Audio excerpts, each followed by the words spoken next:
hit record. And again, this song is supposed to be in the public domain. So if we get flagged or the podcast gets pulled down, I'm gonna fight some bitches.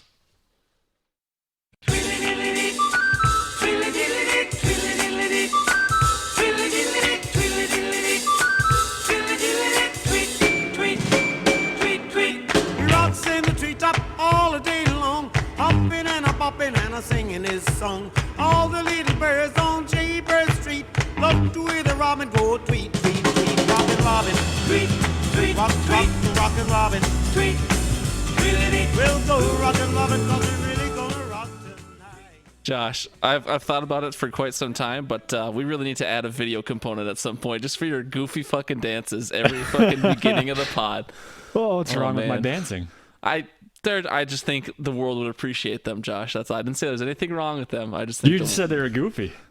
It's goofy. Diss. Oh, you're right. No, I mean, yeah, I'd be fine with a video component, but then they'd see me running around, playing on my phone, not paying attention. People think that this is a high quality production, Garlic, and we need to maintain that reputation. I will admit, Walters does compliment our production. Not that I think we're much above him. I think we're pretty much equal, but Walters definitely has thrown a lot of compliments our way. So shout out to Ryan Walters at the top of the show here. I love you for being beautiful. Welcome to the Hidden Oaks Overdose Football Fix Fantasy Podcast. I'm Garlic. That's Josh over there. Say hi to the folks, Josh. You're waving. People cannot see your wave. Again, I haven't added a video camera yet. Oh, never mind. All right. I'm ahead of myself. Hi, everybody. There you go. So never forget to engage the show if you want to. You can email us at hiddenoaksoverdose@gmail.com, or you can like us on Facebook and comment on our post there. I post there all the time, and I've gotten like one comment to date that wasn't Josh or myself. So I guess Levi commented once, but that was unrelated. Anyways, yeah, we'd love you to engage the show. We'd love to hear what you have to say, and anytime you engage the show, unless we get to the point where we get really popular someday, we'll always feature whoever engages us. So how are you doing, Josh? Oh, I'm trying to survive the monsoon storms in Minnesota. Dude, no doubt. I mean, I can't really complain with what's going on in Florida. But I like to complain. The world revolves around Minnesota. That's true. Yeah, we're like the exact opposite of Camp Green Lake, which if you're not familiar with the Camp Green Lake reference, that is the camp in Holes. So Mr. Sir's little story of once upon a time there was a place where it never rained. The end. We're the opposite of that. Absolutely.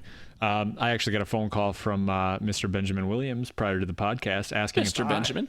He was asking if I was the one doing all the rain dances and that's keeping the rain from coming down. And I told him the truth that, unless helicoptering on the deck every night is considered a rain dance, then no.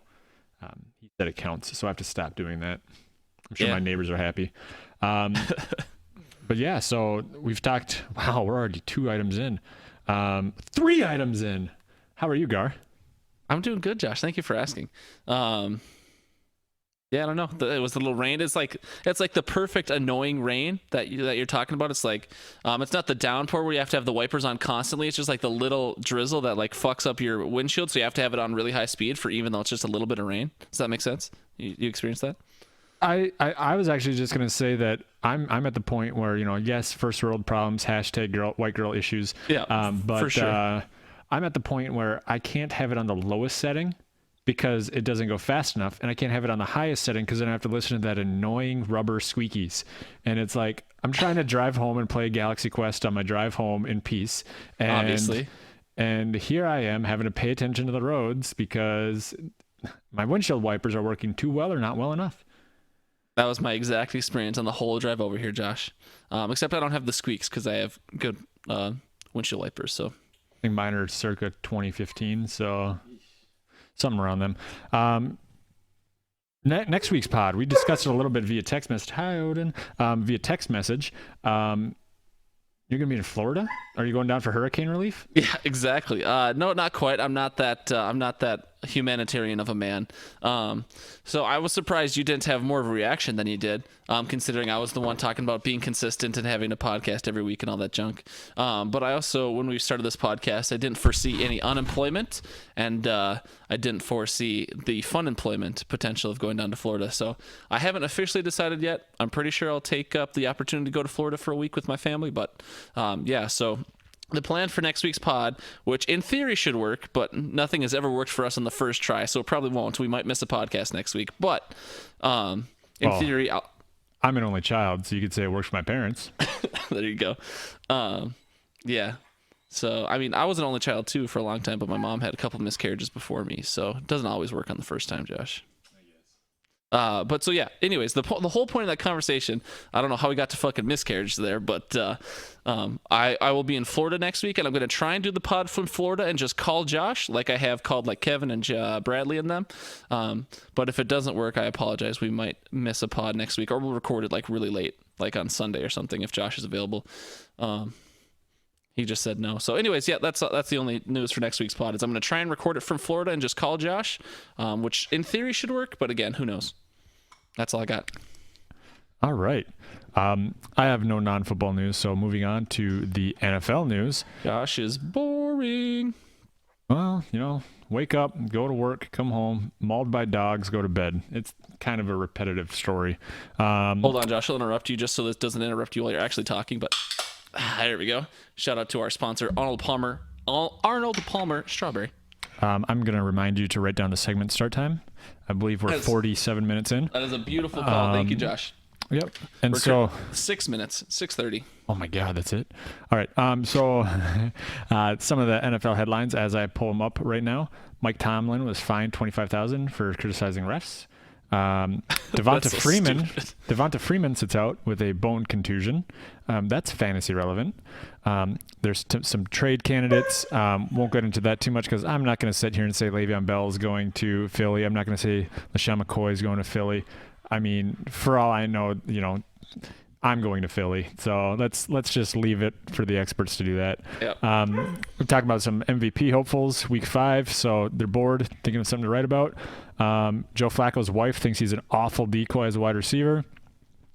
Clinton Dix believes that 2018 is going to be his last year with the Packers. I'm Josh, let's just stop the news right there. How does that make you feel? This is very sincere. The first time I've heard that. Can you explain that more? I'm sure you've read every article about it today. I read one of the articles on it today. I was actually busy at work for most of it, and so I read a little bit into it. And from what I understand, is he said he loves the city, he'd love to stay here, but he just feels like with the direction the defense is going, he's not going to be around. They're not going to want to pay him, and so who knows. He might also have that feeling because Morgan Burnett was let go, and he was our best safety last year. So I hope he sticks around, but if he doesn't stick around, I hope that they have a plan in place. But it's Green Bay Packers, so they'll let him go. They'll sign somebody like Monte Teo's girlfriend, and it'll be the Green Bay defense of old. And so Belichick said the Chiefs' offense, they're all dangerous, especially Kermit the Frog. And then Big Ben still wants James Conner to get some snaps when Bell returns. Certainly, yeah. When they had the D'Angelo Hall, or D'Angelo Williams, excuse me. When they had the D'Angelo Williams and Le'Veon Bell connection, they were using both of them pretty well. So I'd like to see that as well. Yeah. Any thoughts on those headlines, Josh? You pretty much just read them, but I know we talked about the Packers thing. Any thoughts or emotions presented by those headlines? Not a whole lot. I mean, Joe Flacco's wife is ripping him as a pussy. As a horrible decoy receiver, but I mean he probably went to the Jay Cutler school of decoy wide receivers. Just not giving a fuck. Was he ripping a cig out there or what? Not giving a fuck. I have no idea, but I didn't get to watch it, so I don't know. I could just picture Joe Flacco sitting there with pocket full of dollar bills because he signed that fat contract a few years ago, hands on his hips, similar to what Jay Cutler was doing, and then when someone comes to tackle him, he just throws quarters at him. Yeah. Yeah, but no, I really don't have anything to think about. Drew Brees, leading passer. Tom Brady, 500 touchdowns. Any thoughts on those two things? No, Drew Brees was scripted. Disney wrote that play.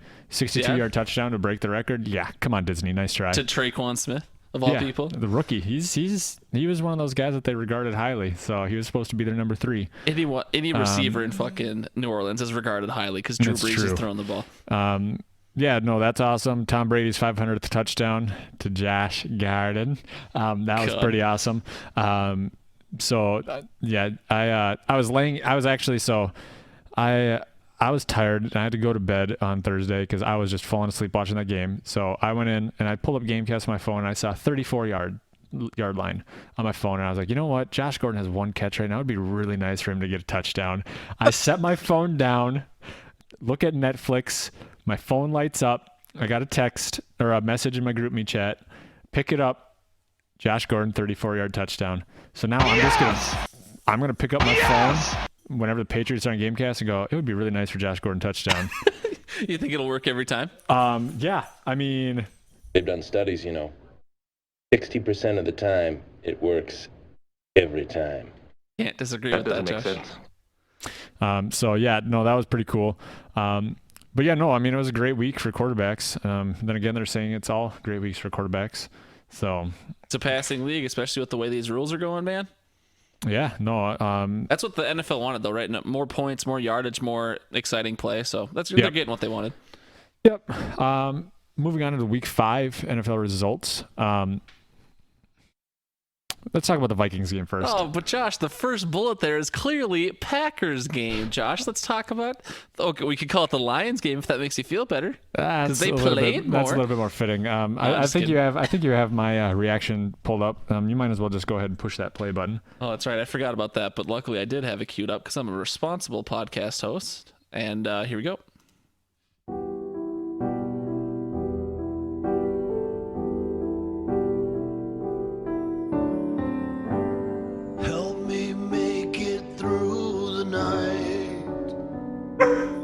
I am tired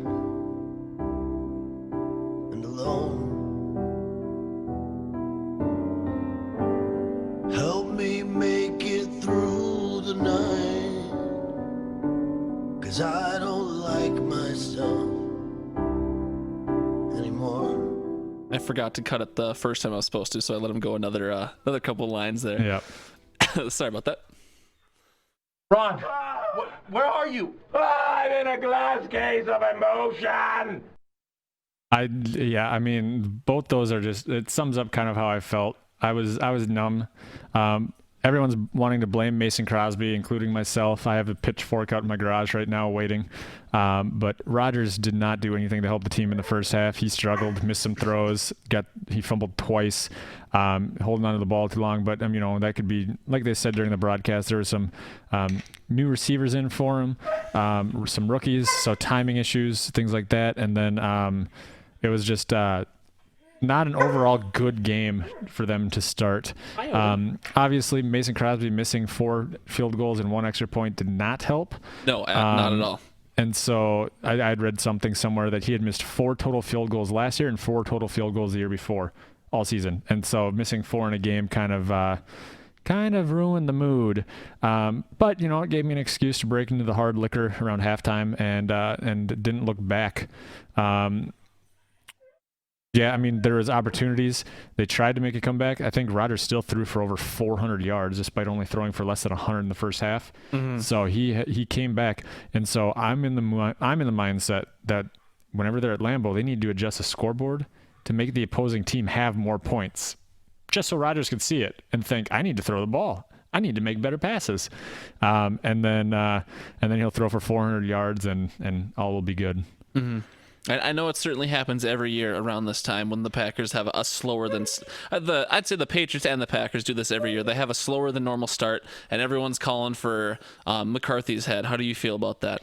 I think he has some questionable play calls. Rodgers agrees.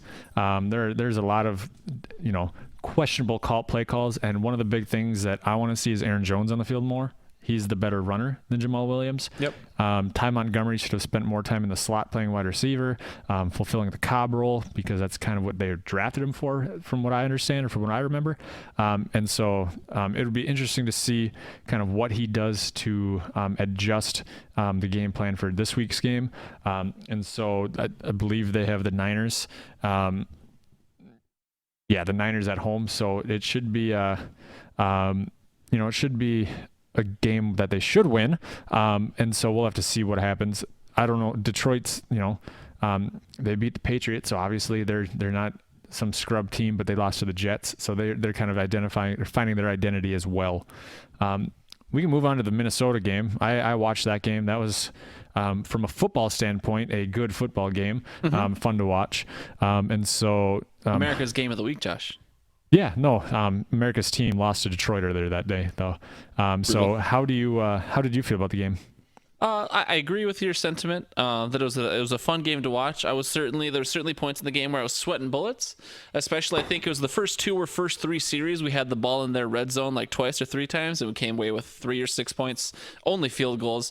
I know red zone offense is more challenging than just like moving between the 20s, so I get that, but at the same time, that's kind of one of our bugaboos, or it has been for a while, is the red zone offense. So, yeah, I don't know.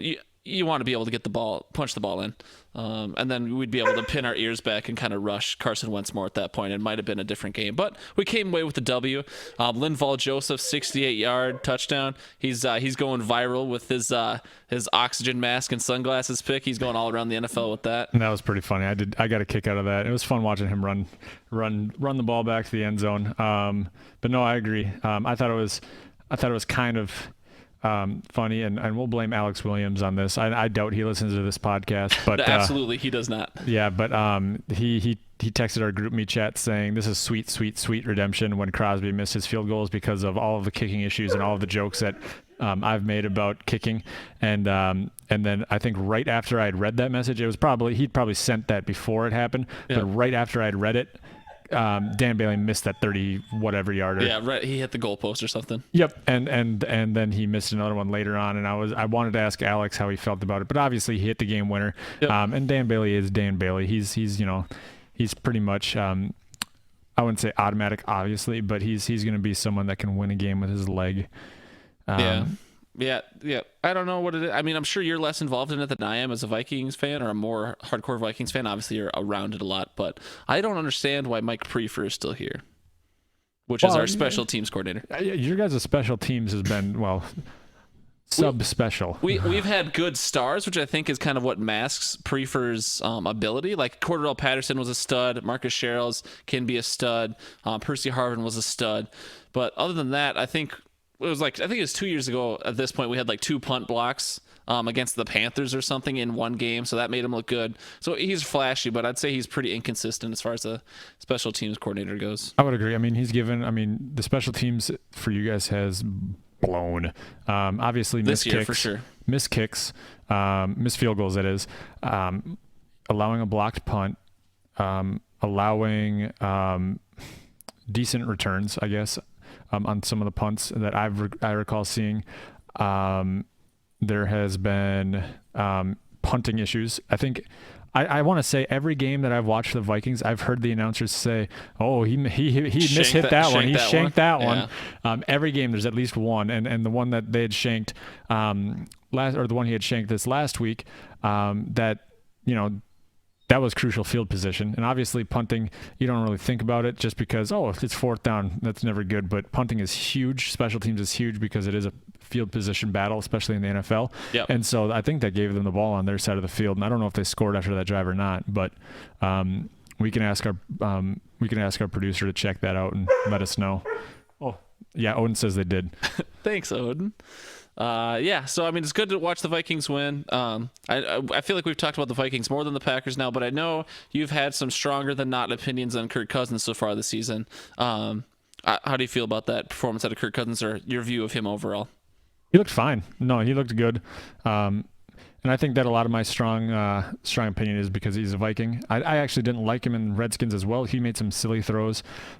He is accurate enough, and so it's he's not a Drew Brees or I guess Rodgers is even a bad example these days, but he's not a Drew Brees or Tom Brady. You could say that he had a mental lapse when he threw that ball backwards, and that was a fumble that the Eagles recovered. Well, I don't know if it was a mental lapse to throw it backwards. That was the design play, but I mean, he threw it poorly, I'd say. Or what do you mean? No, it was. I don't think it was that poor of a throw, but usually on those plays, they're talking about how you want to make sure that you're throwing it forward, or you're throwing it directly down the line, so then it's not a fumble. And so he didn't take enough. He didn't drop back far enough, and then release it. And so, gotcha. At least that's how I would understand the play to be drawn up. Granted, that was more so. I would blame the running back more so than that.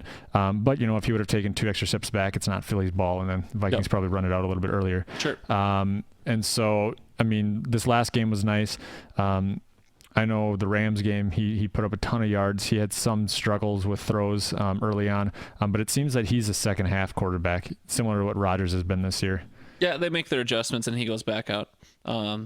Yeah, I think we'll cap that off there. Any other notable games from this week for you, Mr. I highlighted it? The Browns won. The Browns. I was actually very surprised by that, especially watching because the Ravens had a primetime game last week. I think it was Thursday night. I don't remember. Yeah, they fully, crushed the Steelers. Yep. So that's exactly why I was surprised, especially with the final score of 12-9. I know the Ravens had just lost to Tennessee the week before, right? Or no? Who lost to Tennessee week 4? Jacksonville, wasn't it? Was it? No, I know they lost to won Jacksonville. Week 4. They won week 4. Oh, never mind. It was the Eagles. Why do I don't know. I don't know what's in my head. Something else is in my head. But yeah, anyways. So Browns won. Good for them. Yeah, no, it was. I mean, you texted me right after you saw the replay of that field goal kick. Yeah. I don't know how that went through. It was blocked, but it wasn't. I think like someone got a hand on it, but it still went through, something like that. I don't know. Yeah, no. Other notable. I mean, it's not necessarily a game, but of all of the games played, only 3 away teams won: Arizona, LA, and Minnesota. So I thought that was interesting. I mean, notable games, we already talked about Drew Brees and Tom Brady breaking records, or milestones, I guess. Mahomes had Jacksonville visit. He, did Mahomes things. I don't think he threw for a touchdown, but he ran for one and then kind of managed the game. And Bortles did Bortles things. 4 picks, 1 intercept, or 1 fumble. So Bortles. And then, but yeah, other than that, Cincinnati's 4-1, which is kind of a shocker. Graham Gano, 63-yard field goal right down the pipe. NFL record tying right there, 63 yards. And that, I don't know if I'm sure you've seen the replay but a million times. That thing had plenty of leg. That could have gone in from probably 70. Oh yeah, no, that was a long kick. But then also Buffalo won another game. Buffalo did win. Everyone started talking up the Titans when they were like 3-1 or whatever their record is. And, people weren't excited about it because the Titans are winning boring games. Like they're winning through defense and controlling the clock and things like that. But Buffalo, I don't know what's going on. They're kind of like Detroit in the sense that they're winning games they shouldn't. Like Detroit has only beaten New England and the Packers, which are 2 games you probably would have thought they'd lose going into the season. And then they lost their other 3. So who knows? Yeah, no, but yeah, other than that, I guess I didn't have any notable games on there. I mean, the Jets beat Denver, but I don't think Denver's that good this season. And so we'll have to see what happens. I mean, LA and Seattle was a high scoring game, a lot closer than a lot of people thought. Certainly. I remember watching the pregame and they said that LA last year went up there and held Seattle to 7 points, and this is a better Los Angeles team. And so the announcers were basically saying they might as well just show up, do the coin toss, and then walk out because there's no point playing the game. But they made it close at the end. I was pushing for Seattle, just for reasons that we'll get into in a second or two.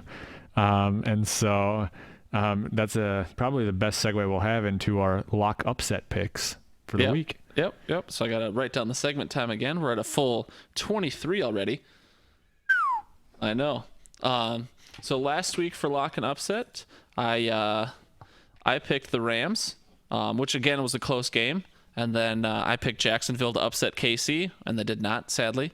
The KC got up, and the Jacksonville is not meant to come from behind. But Josh, you went 2-0 on the week. Tell us about your picks from last week. I picked the Chargers against Oakland as my lock.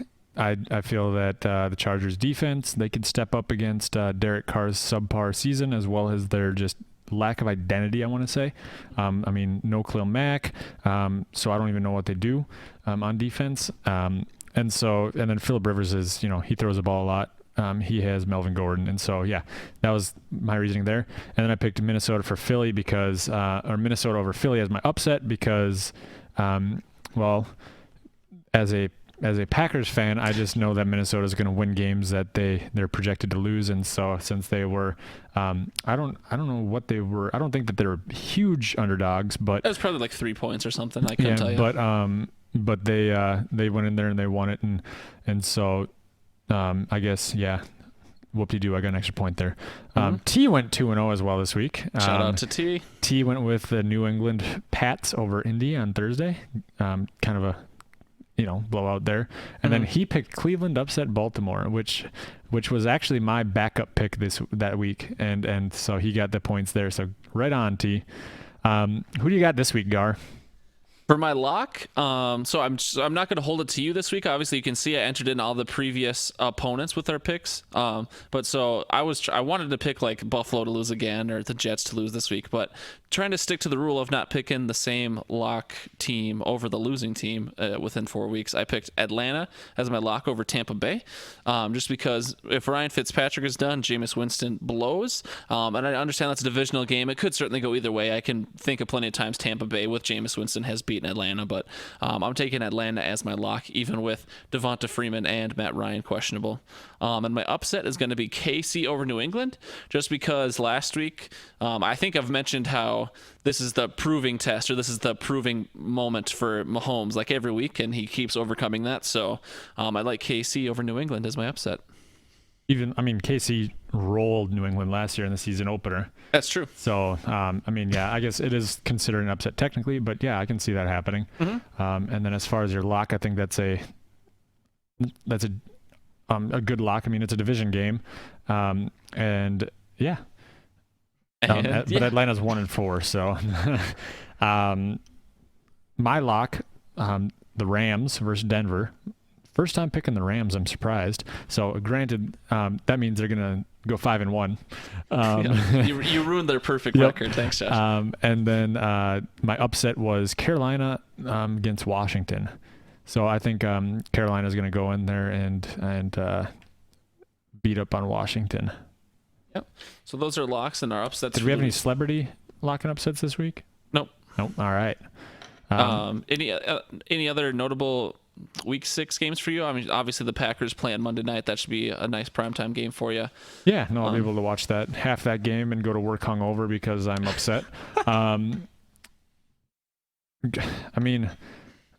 Arizona, Minnesota, that should be, they're 10-point favorites again, so that's going to be... Well, that means we're going to lose for certainly. Hopefully. If we're double-digit favorite, we lose that game, unfortunately. Chicago at Miami, Miami's 3-2 right now, right? Sure. Question mark? I don't fucking know. I don't know. None of the Pittsburgh and Cincinnati might be good just because it's a division game. Same with Tampa and Atlanta. Other than that, none of these really. Kansas City, New England might be the game that I call the game of the week, just because of the matchup last year. Two high-powered offenses, Josh Gordon, and then Yeah, the games that excite me, pretty much I agree with everything you said. I would also throw in Eagles-Giants on Thursday night. That's a good divisional game. I didn't even look at the Thursday. I just started at Sunday. Sure, no, it's okay. So that game excites me tomorrow night. And then the Chargers always seem to be bad against the Browns. So that game excites me just to see if Rivers will overcome whatever slide he has with the Browns, or if the Browns will continue to get wins. So I'm excited to watch that just for selfish reasons because I'm a Chargers fan. But yeah. That's pretty much all we got for no other notes on Week 6 there, Josh? Nope. All right, so we don't have a name for this segment, but I just called it General Fantasy, just for all out on the creativity, you bud. like that, ladies? But so yeah, we can name it whatever you want. You're more creative than I am, but this is a segment where we're going to talk general fantasy. We're going to talk. We're going to give some general fantasy advice. We're going to give some studs and duds. But before we do that, I figure we should give ourselves a little grain of salt, or give the fans a little grain of salt so they understand where this advice is coming from. So we'll just talk about what our fantasy records are for the year. And then also, this is going to be technically the second week we do it, but really the first official week we have the studs and duds segment. So once we get stats, we'll start talking about our historical stud and dud stats, just, to make sure we give some perspective with the fantasy quote unquote advice we're giving to all three listeners. Yeah. Do you want to go first with your fantasy record? No, man, I'll let you go first. All right. Well, hang on here. I've got to find a button bar here. Are you looking for a specific soundbite, are you, Josh? Well, Dak, here's the deal. I'm the best there is, plain and simple. I mean, I wake up in the morning, I piss excellence. Reasoning behind that is that I was texting you a little bit on Monday. I went 7-0 this past week. Sure diddly did, bud. Thank you, Will Lutz. You scared me with your missed extra point, but you came back and got me the 7 points I needed to beat Foster by 0.6. But yeah, so my overall record on the year is 22-13 in head-to-head matchups. For my versus the league, I am 219-126. So kind of, evens out to about 50%. I'm winning more than I'm losing, obviously, but so it's evened out, and that's kind of expected too, just because you can't get that unlucky unless you're Foster, and I know that he's not in this league, and I know he's never going to listen. But for our listener, for Ryan, for our listener, exactly. For our listener, we play in a standard league. We're getting over 100 is kind of an accolade. He has averaged over 100 points all 5 games this year, and he is 0-5. Because he has played either the week high or the top 3 scores every week. I feel bad for the guy. He has one of the best teams on paper, and I'm sure he'll get a win at some point, but 0-5. But yeah, so 22-13 in head-to-head matchups in my 7 leagues. Garlic, do you want to talk about yours? Yeah, sorry, I got distracted. I already made a mistake writing things down, so I'll have to go back and pick up the segment start times for one of them. But so I went 4-4 on the week, so that means my overall total is 17-23. About the only notable thing is that I'm no longer winless in any of my leagues. In my free The League, which I joined through Reddit, I got my first win in that league, so I'm not winless in any of my leagues. I've got at least one win in every league, but most of my leagues I'm 2-3 in, so I only have 2 winning records, and those are both my teams that I co-own with someone else. So I'm shit in the bed this year. Howdy. I could certainly turn it around. I've had a bit of a slow start here, but I haven't gone negative since I went positive for the first time. I've gone even the last 2 weeks, but I'm hoping things are on the rise for me. But we'll see. For sure. I guess I didn't mention I'm 4-1 in 3 of my 7 leagues. So. Oh yeah, just fucking brag about it, dick. Might as well. But yeah, so that's the grain of salt. So yeah, take whatever fantasy advice you want from us with a grain of salt. And obviously, none of us are undefeated. We're in plenty of leagues to where we should have a number of wins. If we would have just come in here and said I have 22 wins, well, we could be in 22 leagues. So there you go. There we go. Historical stud and dud performance. This is going to take forever. We have 1 whole week of this. Yeah. I didn't even put yours in because I didn't remember what they were, and I was too lazy to put them in. But so last week I picked Wentz as my stud because he was playing the currently poor Vikings defense, and Wentz was projected 17.6. He got us 21, or he got himself 21. And then Mahomes was projected at 18.5, playing that Jacksonville D, and he only got 15.8. Like you mentioned, didn't throw for a touchdown. He got a touchdown on the ground, though, so that's a nice 6 points for him. But I don't know if you want some sort of scoring system. I don't know if a stud is a stud, if they just outscore the projections, or if they have to do it by a certain amount or something. But technically, I got both right. Again, I don't know. We'll have to iron out how we want to figure that out. I had typed up, plus or minus, 5 points because, if you're projecting a stud and they get 1 or 2 points higher than that, the projections aren't going to be accurate 100%, like right on the dot. Of course. So I said 5 points either way. So obviously you project a stud. If you've got, Carson Wentz scoring 7 or projected 17, he puts up a 25 bomb. That's a stud performance. Sure. Okay. And so that's kind of the number I come up with when I was at work. And so I don't know if you want to go with that or not. I'm trying to remember off the top of my head. I know my players. I just don't remember their projections, and I was too lazy to look. That's okay. My stud was Tyler Boyd. I can go ahead and tell you right now he did not hit his projection, and so that was a bust. But I did say Zeke wouldn't hit his projection, and in our leagues, being PPR, he was projected close to 18 or 19, I think, and I don't think he hit that number just because he had a down game as well.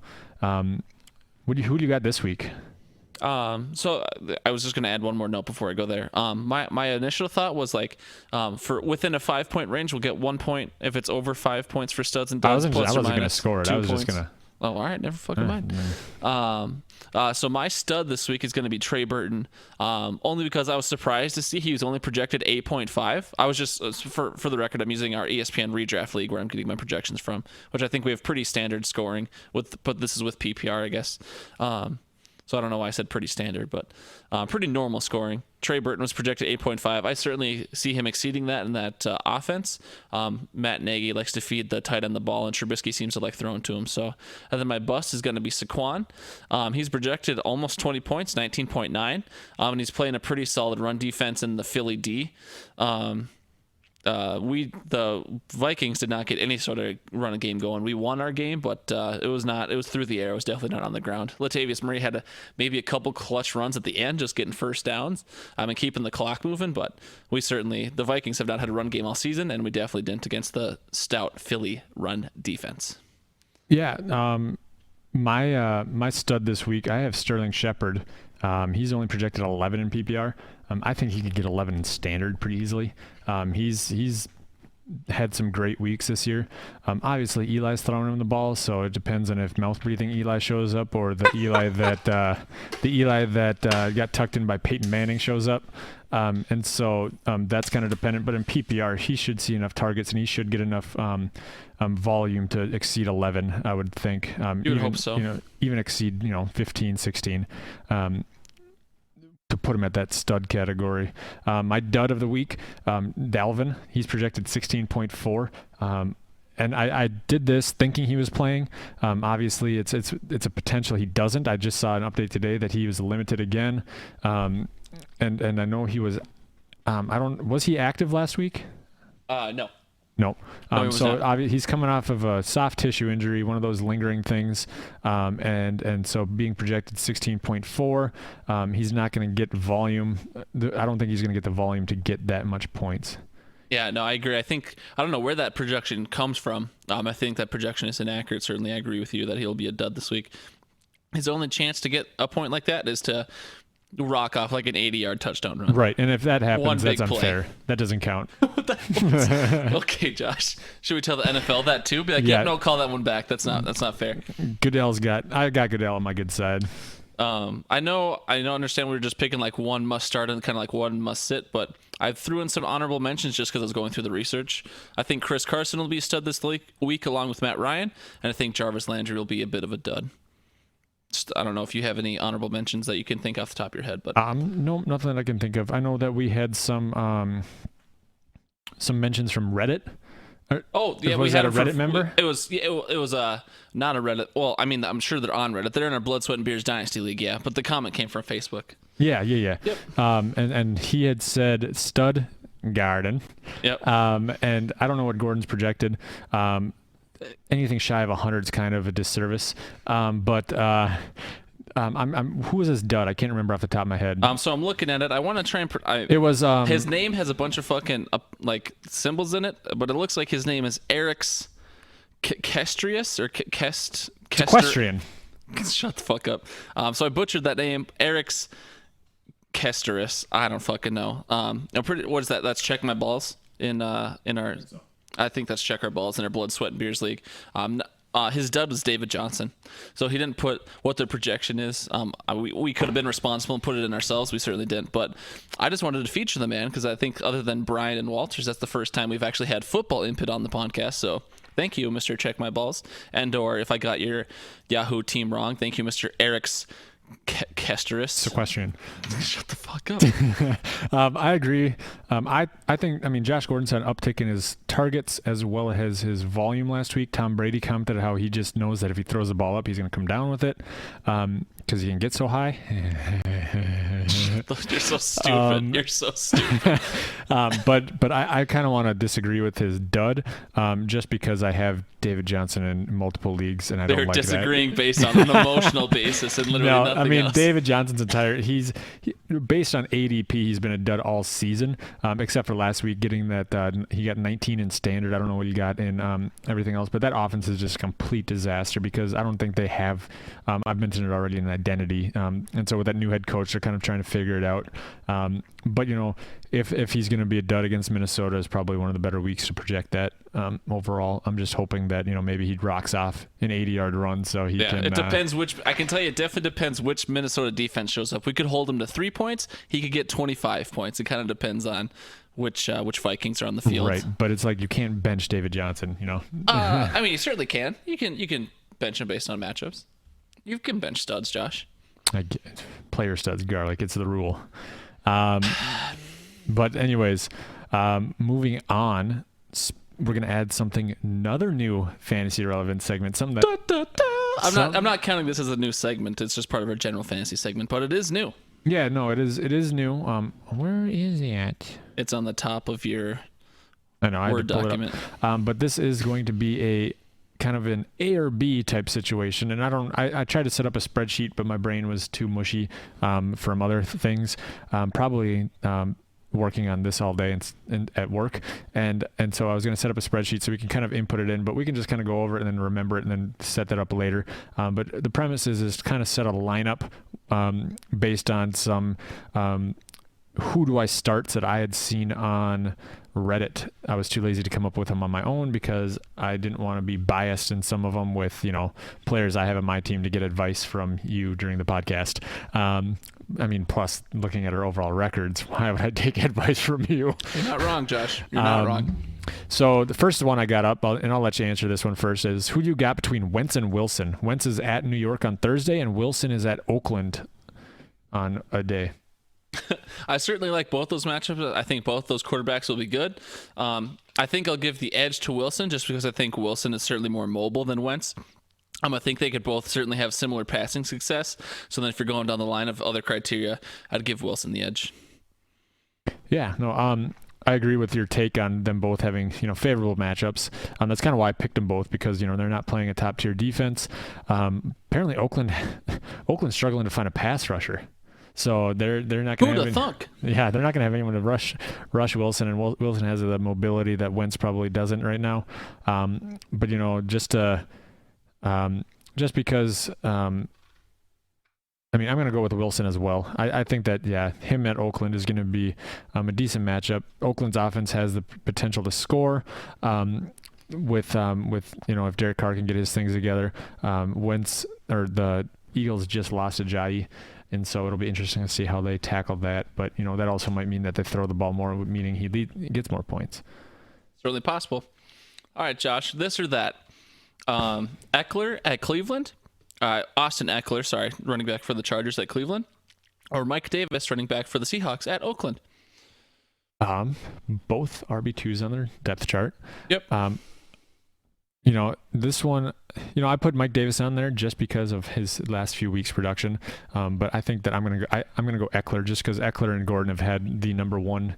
They're the number one tandem in the NFL right now for backs, and so I like what he's done as in that role. And so I think that even though Cleveland's gonna have a better run defense, I think Eckler is gonna be the guy between the two this week. I agree. We'll just make a segment where we agree on everything, Josh. This is fun. Wow. No, but I agree. I think Chris Carson is going to get more of a workload than Davis. And Eckler certainly has a lot more pass catching ability. So I'll take Eckler out of the backfield with Phillip Rivers throwing him the ball. He's got some big playability. He's just kind of like a Tyreek Cohen type of individual. So I'll let Josh chew for a second. I'll just talk so there's not dead air. Next one, RB2. Wendell Smallwood at New York versus Kenyon Drake versus Chicago. Who do you got? Can I pick neither? That's kind of the point on this is who do you got? I guess I'll take Smallwood just because Khalil Mack's on Chicago. And I'm sure they'll be playing. I would assume Miami's playing from behind, so they'll have less of a run game. So I'll take Smallwood. I'm going to agree with you on this one just because I picked up Smallwood in a league. Yeah, I would say he was certainly the hottest commodity for ads and drops this week. I don't have any stats to back that up, but that'd be my assumption. Yep. All right. Go on. Josh, this or that. John Brown. I assume that's John Brown, right? Yep. John Brown, the wide receiver for Baltimore, or Will Fuller of the Texans versus Buffalo. So John Brown was at Tennessee, or Will Fuller against Buffalo. I'm going to go with Fuller. You mentioned earlier Tennessee's playing that Tennessee D, or they're playing strong D this year. Fuller is Buffalo has been questionable this year, and then their number one corners have been taken on Hopkins, and so I'm going to say Fuller is going to be the guy to put in your lineup this week. Yep. We'll disagree for the first time. I'll take John Brown just because the Ravens are supposed to have that bigger passing ability, and they should have a good offense. Obviously, they didn't have it last week, so who knows for sure. But I'll take John Brown. I think he's faster, got more playability than Fuller with Flacco throwing the ball versus Deshaun Watson. Yep, and I did not check any of these guys' availability, so if anyone is injured, then I apologize. We're thinking this or that of the guys who are like chilling on the IR. Yeah, but no, actually that one was a tough one because I think John Brown found his kind of role in. I think either of these guys as a wide receiver 1 is generous, but I understand it's just your bid. That's not. I get it. Josh, I'm not going to put Antonio Brown or DeAndre Hopkins because if you got both of them, you're cheating. Just let me shit on you for a second, Josh, All right. please. So the next set of wide receivers, who do you got between Josh Gordon or Kenny Stills? Josh Gordon is at Kansas City, obviously, and then Kenny Stills is versus Chicago. I would have. So you texted me about this week or last week when you streamed Blake Bortles on Sunday, because KC's supposed to have a bad secondary. I'll give Josh Gordon the edge just because I do think they have a weak secondary. It kind of depends on whether or not that front 7 of KC is getting to Brady. If that's the case, then they might be doing a little more dink and dunk. But if the offensive line is helping Brady, I think Josh Gordon's got more chances down the field than Kenny Stills will against the stronger, stouter Chicago defense. I'm going to go with Kenny Stills to be the guy not to pick, and I'm going to go with Josh Gordon because Josh Gordon. No, I put this one in there just thinking with Gordon's injury, lack of snaps in the last couple weeks, if they're easing him in, and then Kenny Stills has that big playability that they're probably going to need throwing from behind against Chicago. So that was kind of. Josh, did Josh Gordon ever play lacrosse? I don't think Kenny Stills did. That's not what we're talking about. Josh Gordon has to compete with Chris Hogan for catches. Just saying. He's pretty fucking tough. I guess. It's Josh Gordon. All right, there's one left. Kind of a flex. And this one I picked, I wanted to do a running back, wide receiver, just for the flex spots. And so I picked Chris Thompson versus Carolina or Jordy Nelson versus Seattle. I'll take Jordy just because I think Jordy was pretty quiet the first couple weeks. Then he had that big coming out game. I think Derek Carr's been trying to feed him the ball more. So I don't know if Jordy was just rusty or getting used to the whole new John Gruden system, but I'll take Jordy over Thompson. All right. Yeah, no, safe pick. I think that I agree that they're trying to get him the ball more. White Lightning still striking. But I'm going to go Chris Thompson just because Adrian Peterson's a little bit banged up. They're going to be against Carolina, so they're probably going to be playing from behind and passing more. I saw AP had 40 yards receiving this last game, so I wondered if it was an error. But Chris Thompson is going to be kind of that guy who's in there on passing situations. So I'm going to give him the edge. But, I do love me some White Lightning. All right. Anything else there, Josh, for your this or that? Nope. All right. Well, we'll move on to our we're now done with general news. So anyone who listens to the podcast that doesn't care about our specific fantasy leagues, you can probably tune out now or skip ahead to the outro. The timestamp will be in the description below. But we'll go ahead and start talking about our redraft league. And Josh, I just want to throw this out there for you. We're currently at 47 minutes. So we planned on cutting these segments down, but we'll certainly have to cut down some of the talking we did earlier in the future. But anyways, we can cruise through this. Week 5 results. Hit us. Congrats to my wife, Nikita Mitchell, getting her first win of the year. All right. You said that in in a no way condescending fashion, just so you know. That was very sincere, and I'm sure she really appreciates it. Yeah. No. Yeah, baby. Loud sound bar. That sound clip is very loud. I don't know. Austin Powers needs to calm down. But yeah, she was kind of panicking, saying that she was going to lose again this week. But I think she had Houston's defense going, and when they secured the win for it was actually a pretty exciting time in the Mitchell household. She beat Derek 135.6 to Derek's 130.4. Next matchup, do you want to talk? Yeah, I was just going to give a little shout out to Derek real quick because he also won the side bet this week. He was the biggest loser, 130 points, which is pretty decent for PPR, but he lost. So he's this week's biggest loser, and he got $5. So next matchup, T versus Nate. T, again, continuing to roll hot after that that .02 loss. He beats Nate 128.7 to 86.4. I don't know what the records are off the top of my head. We didn't put those in, but it's right below. What the fuck am I saying? But T wins again. Good for you, T. Yeah, Willie won his matchup against Jamie. It's apparently my week to get all the close ones. Willie won 115.7 to Jamie's 110.6. It's true. Gare Bear, I believe this is also his first win of the season. Gare Bear 141.5 against Hammer at 89.1. I don't have any notes, so I don't know who was good, who was bad for either team. But good for you, Garrett. You got on the leaderboard with a win. So Also, shout out to my second half. Also, the league high this week, so props to you, Gare. Brad beat Garlic. Brad's 129.7 to Garlic's 105.3. And so that Josh just read ahead to our next segment. Yep. And so that another loss for Garlic there. So sorry, dude, bud. it's not good. 1-4. I need to go on a run here if I've got any chance of sneaking in the playoffs. But final matchup of the week: Josh beats Jordan 137 to 124.3. Josh officially ended Jordan's undefeated streak. And As Jordan, I projected. That's true. And Jordan immediately fell to third place, although he is 4-1. He's one of 3 4-1 teams. But as you were talking about last week, he certainly has a lot, or he doesn't have that many points for. He's had some favorable matchups so far. But Josh, just to come good on my word, or pretty good on my word, I do have $2 here. It is not a $2 bill, which you requested, but I wasn't going to go through the effort to get you a $2 bill. I'm going to take it. But there's 2 single dollar bills, and so that was one because you beat me for the podcast earlier this year in our redraft league, and then another $1 we bet last week on your Jordan matchup. So congrats to Josh, taking down Jordan plus winning $2. So we've got the standings here. I won't go too deep into it yet because we're not quite in playoff territory.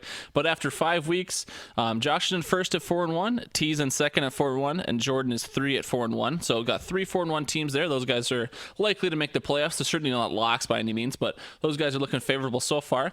In the 3-2 club, we have Derek at 4th, Bradley at 5th, Willie at 6th, and Nate at 7th.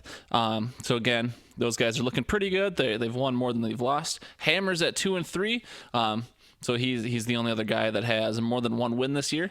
So he's kind of on the bubble at this point, although we're only 5 weeks in. And then the rest of us are 1 and 4. That makes me at 9th, Garrett at 10th, Nikita at 11th, and Jamie in dead last. Even though we're all 1 and 4, that obviously the ties are broken by points scored, I assume, or points for. So that's what we got so far, Josh. Anything else about the redraft league this week? Oh, Stinkers and Tinkers, obviously. Duh. The best segment. Go for it, Josh. So Derek, you would have beaten Nikita. You would have won. Yeah, you would have won if you would have played Mayfield over Mariota. Mariota only got 4 points. That's the first time I'm reading this. That's not good. I actually don't know if that's accurate or not because obviously I made a mistake in your game. So yes, Mariota only got 4 points. Sure. So yeah, sorry, Derek. But then again, thank you, because I don't know if I would have been able to live in this household another week if Nikita was lost. 0-5. No, I'm just kidding. She's been a sport. She has a decent team. So, do you want to talk about the next one? Sure. So Willie, if you would have played any, no.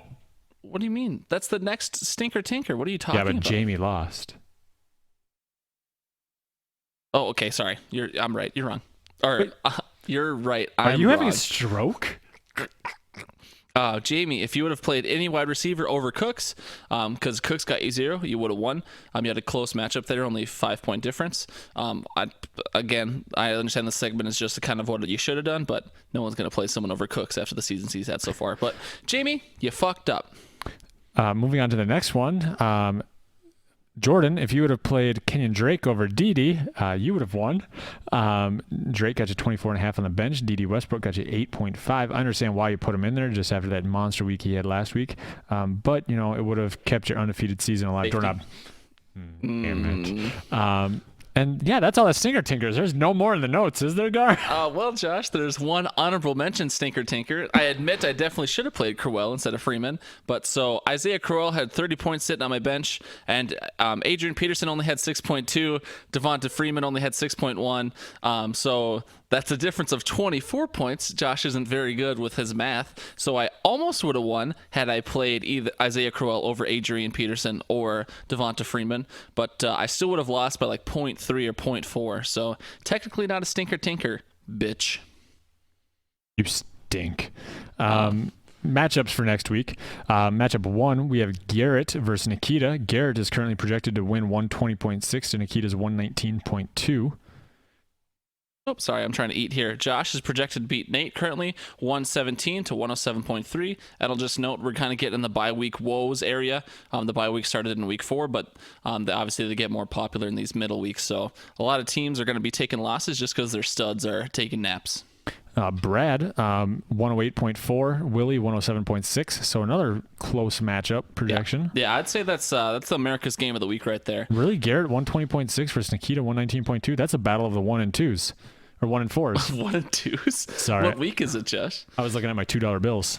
I understand. But no, so Bradley projected to win again, and I meant to play this when we were talking about how Bradley beat me, but I think you told us the game, or you gave us that game. But Bradley being good at fantasy, this is how I feel about it, Josh. Just not Nobody makes Sheriff Buford Chief Justice look like a pot of speck. That was not the sound clip that was supposed to play, but it's the right guy. Okay. It's the right guy. Okay. Moving on. Battle of the 4 and 1s. T projected to beat Jordan currently 121.3 to 111. Derek is projected to beat Hammer 125.8 to Hammer's 123.2. Those guys are both former champions of the league, so it's always a good matchup when guys know what they're talking about there in fantasy. And the one section Garlic takes notes on, he forgets to add a name, so using deductive reasoning, I'm going to say Garlic is projected to beat Jamie. It is Jamie. 115.7 to 96. That's funny that I forgot that, honestly. I think that's really funny. Anything to add about this league? I mean, we didn't cover player performances just because obviously we have so many leagues that we get into it multiple times. So I did have some players typed up and then I deleted it and forgot to re-add it. So whoopsie daisy. Obviously shocking performances. Cook's getting a 0. He got concussed early on though. So that was unfortunate. But then you had guys like Krull put up 30, Kenyon Drake with 24.5. So all of those guys, kind of shocking performances there. Do you have anything to add before we move on to our Dynasty League? Nope. I would like to. Well, this is the only thing I'll add. This is the sound clip I meant to play. This is Bradley being good at fantasy and how I feel about it. What the fuck, soundboard? You only don't play when I want you to play? All right, I got nothing. The soundboard not working at all? Oh, the thing got switched. How's that possible? Oh my god, I'm gonna kill you, Garlic. You're so bad. I honestly don't understand how that happened. All right, we'll try this one more fucking time. What we're dealing with here is a complete lack of respect for the law. Bradley is garbage, and we've called him garbage since he's existed. He should not be winning fantasy games. Garlic, I think you should take this approach. Let me tell you why I suck. No, Josh. Garlic, it wasn't just Bradley that beat you. You've lost to 4 other people. Hey, Josh, we're talking about Bradley right now, not me, okay? Fuck off. All right, my bad. Yeah. But nothing else to add. We should probably move on since we're taking longer than we want to on this podcast, even though people can break it up now and listen to the different sections we want. But for show. I say we move on to that Hidden Oaks Dynasty League, dog, at minute 57. Whoop, whoop. Willie defeats Hammer 164.5 to Hammer's 146. Gar Squared beats Connor 145.7 to Connor's 127.9. I definitely didn't think I was going to win this game just because I was talking a good deal of trash this week just for fun. I know Connor can take it well. Connor's a trash talker himself sometimes. So I talked some trash, thought that would be the end of me, but my team pulled it out. Mine and Garrett's team pulled it out, excuse me. T squeaks out a win against Kevin, 106.7 to 102.1. T was sweating some bullets there. That's the exact quote I was going to say. T was almost lost to Kevin. I don't think T would have lived that down ever. Nope. Jalen beats Derek in the biggest blowout of the week. Jalen's 165.7 to Derek's 87. I think Derek must be a secret pod listener, and he just rested all his starters like I did a couple weeks ago. So Good for you, Derek. Give him some rest, but took a big blowout there. And then my matchup, I crushed Nate with the week high, 175.6 to Nate's 114.5. And I texted him, sorry. Some of the stinky tinkers, Willie, or Hammer, I should say, even though he lost by 20 points, 19.6. If you would have played Alfred Blue, who got 19.9 over Quincy Nunwa, who got you 0. You'd won. And the only other stinky tinky in this league that has choice. Okay. Such a better choice. the only other stinky tinky in this league was for Kevin Brown. Actually, Kevin Brown within inches of winning a game. Not that I honestly think it's probably in Kevin's best interest to not win a game, just so he doesn't jeopardize that first overall pick. But anyways, if you would have played Trent Taylor. Trent Taylor, who the fuck is that? He's a white wide receiver for San Francisco. Okay, I thought that could possibly be Tawan Taylor, but I guess not. No. So that's Trent Taylor for San Francisco. If you would have played him and his 18.1 points over Kenny Stills, 3.7, you would have got your first win of the season and made T your eternal bitch. But you didn't, and you dropped to 0-5. Sorry, Kevin. Next week's, or I guess standings for this week, like Garlic said, it's still early on, but right now we've got Willie at 4-1, alone on the top of the leaderboard. And then we have a slew of 3 and 2s. Josh, Connor, Jalen, Derek, and Gar squared, plus Nate, all are sitting at 3 and 2. The order in which I read them are the order in which they were listed on SleeperBot. Yep, so that's second through 7th place. Just based on points 4.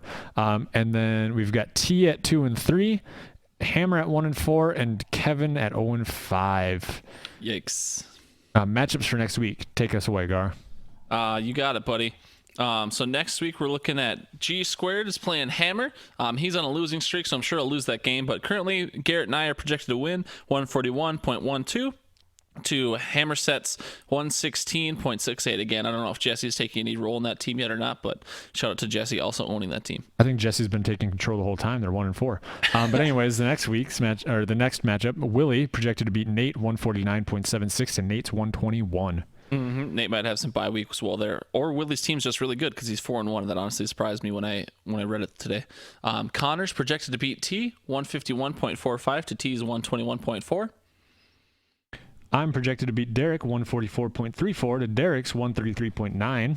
And lastly, Jalen is projected to beat Kevin 151.51 to Kevin's 118.23. So nothing too shocking there. It looks like the winning teams are projected to win. Go figure, but we'll see how everything shakes out. Anything to add about this league? I did. So we skipped it in the last segment, which I don't mind too much. But I do have the trade news and the notable ad drops if we want to just mention that for a second in this league. You want to pass? There's 30-man rosters in this Dynasty League. Who cares who we added and dropped? All right. Well, you want to talk about your trade with T? Oh, yeah! I didn't put it in the notes. I forgot. I realized it as I was driving here. I didn't put it in. Yeah, so talk about your trade. T complained about not having running backs, and he wanted mentioned on last week's pod. Funny enough, go back and listen. Sure did. He mentioned he wanted Matt Breida from me, and I figured I might as well unload some dead weight, otherwise known as Kenneth Dixon. And so I got an offer from him for Matt Breida, the 4th and 5th rounder, in next year's rookie draft. I said, nah, brah. And so I sent him a counter offer, his 2nd, and then I think it's 2nd and 4th round next year for Matt Breida and Kenneth Dixon. That is correct. I'm not upset about that trade. And I think hours after it was accepted is when Matt Breida went down. Thankfully, it's not a serious injury. He'll be back. But I'm happy with it because, 2nd round draft pick. Of course, you're happy with it because the word around the league is that you did a little trade rape there, Josh. I know we shouldn't use the word rape lightly anymore, but I don't have a better phrase currently than trade rape. So, yeah, plead the 5th. All right. The only other trade then, if we don't want to do ad drops, is I traded Adrian Peterson away to Jalen for Marquise Goodwin. What? I know. All right. Moving on to the Butt Sweat Beers. Butt Sweat Beers. Dynasty League.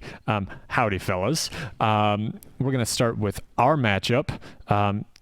Hidden Oaks crushed Cock Knockers. 116.86 to 86.2. My little pop-up from Yahoo said that we had the blowout of the week.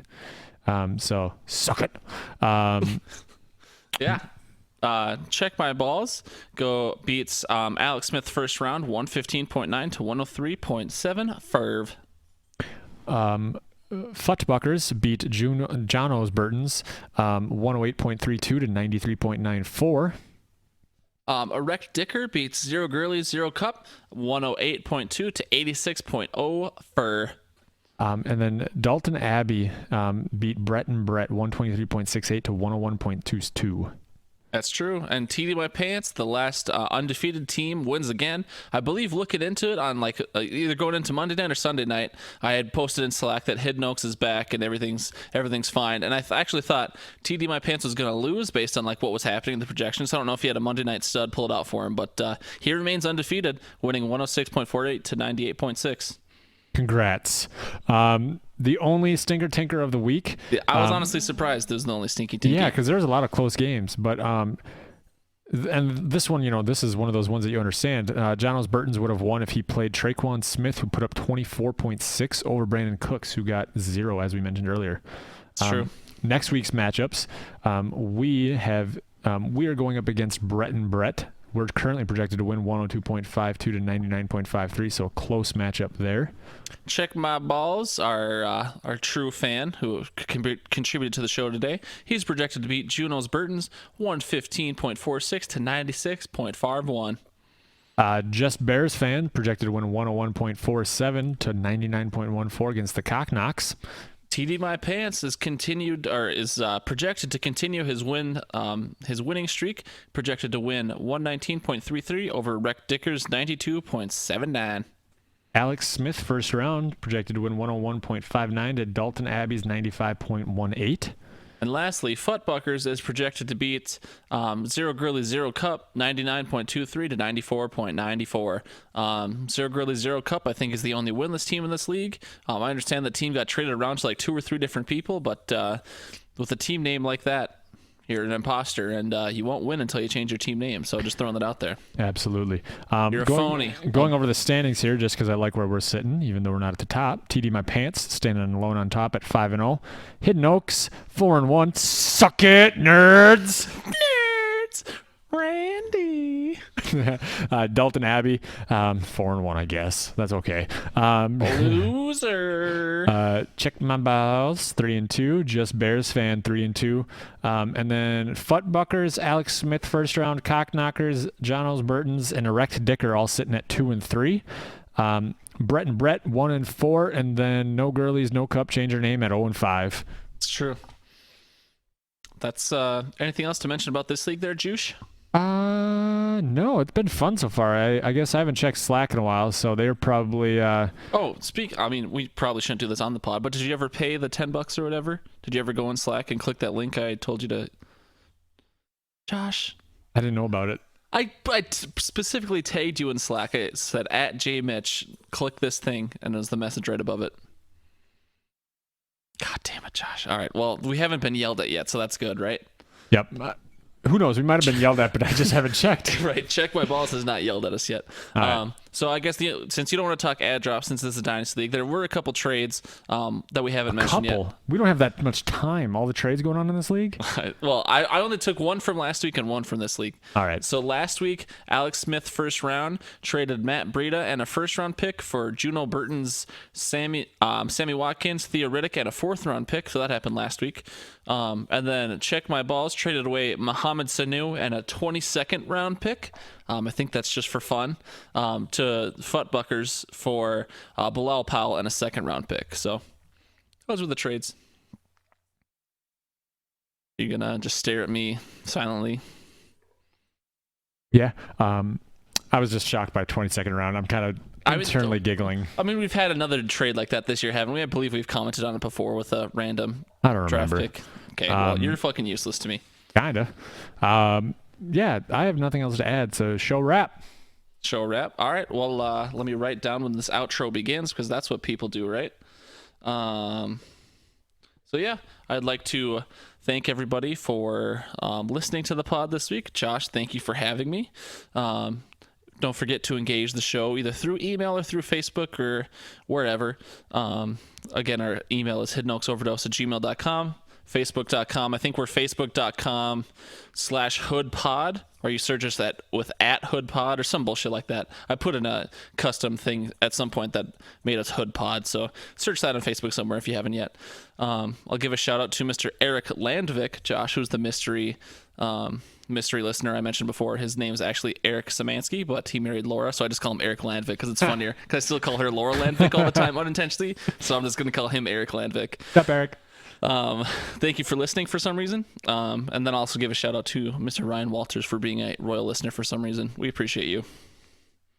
A show. Oh, and Eric's, whatever the fuck your last name was. Yeah. Thanks for listening as well. There's a bunch of losers in Minnesota. God damn it. Yeah, okay, well, the Vikings are terrible. You just have to play that at the end of every show, or? Played at every show at least once. All right, well, we're at a solid 109 and 30 seconds, so I'll just play the outro. Thanks again, everybody. See you next week, maybe, or maybe not. Who knows? Maybe the hurricane will kill me. I'm saying, get the fuck out of here, J-Rock. All right, so not bad. We'll have to try and cut down some talking in the beginning.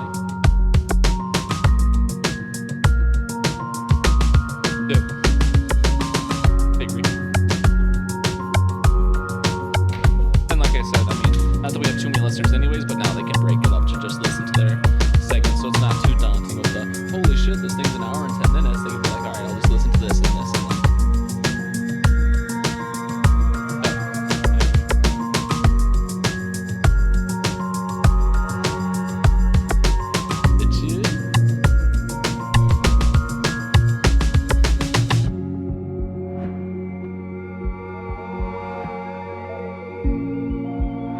Sure he'd enjoy the company. Oh, the audio didn't go out this week. That was a fucking shock, right?